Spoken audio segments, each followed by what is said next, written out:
of text going here, it's a lot simpler to get that in. So the next app we're going to look at is MyScripts Nebo. And Nebo is really cool because handwriting recognition is its thing. It's a fairly simple app otherwise, but you can't really adjust these lines. You can't put the grids on there and everything, but it is absolutely fantastic at handwriting recognition. This is what it is meant to do. So let's write a line out here.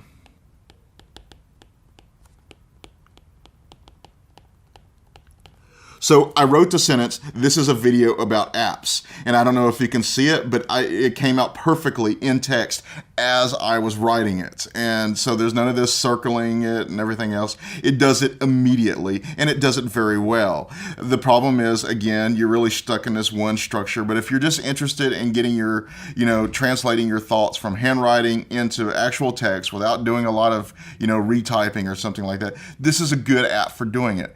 Now, the problem is, as a person who writes a lot by hand, I can tell you that if you're taking notes and you're in a classroom or something and your professor is going, so let's see, I want to say the nearest star to us is the sun, and he's saying that.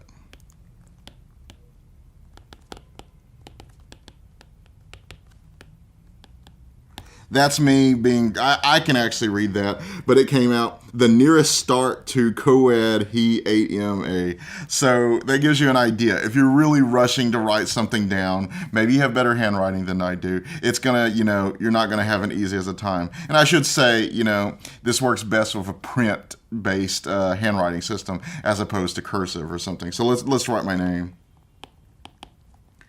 Yeah, see, I was looking all pretty there, and it's put leg. So if you're writing, the way it wants you to, writing along the lines, writing in basically, a manuscript, non-cursive script, it will do really well. Other than that, I don't know. But if handwriting recognition is what you want, Nebo is a really good app for it. So Apple fans, get this. The next app we're going to be looking at is actually a Microsoft app. This is Microsoft's OneNote.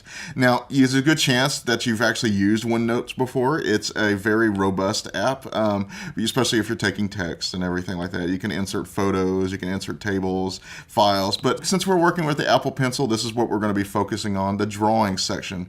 Now, in a lot of ways, it's very similar to Apple's own app in that it's got very simple tools. You have the pen, you have a blue pen, a green pen, a highlighter, and some other stuff. And the nice thing is that unlike Apple's Notes app, you can actually adjust the stroke width and stuff. So let's take a look at it. So far, so similar to anything else that we've written. And let's add another one. Now, one of the reasons why I really love OneNote is a lot of these, you can't really, let's say I want to scribble in something in between here. As you saw, sometimes I had to use like a magnifying tool or something. But watch this. I can actually insert more text in between here. For me, that's very amazing, especially when I'm writing like handwritten drafts and I want to insert another paragraph or something. Boom, I don't have to rearrange the whole thing.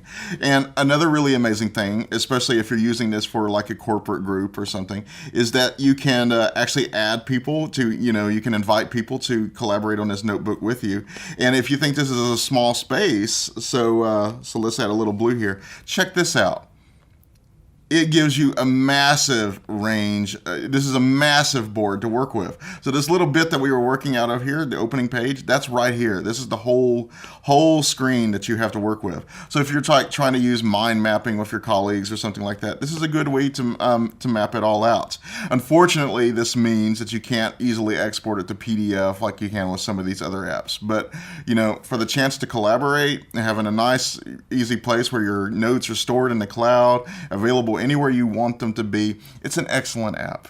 So the next app we're looking at is Notes Plus. This actually used to be my favorite handwriting app, but later on I found that Notability had the really fluid writing, and so I went over to that. But other than that, it's something that really gets what it's like to write with a pen on digital paper. You're not really necessarily limited to the actual page that you're working with. You can keep writing, so if I have this here, I can just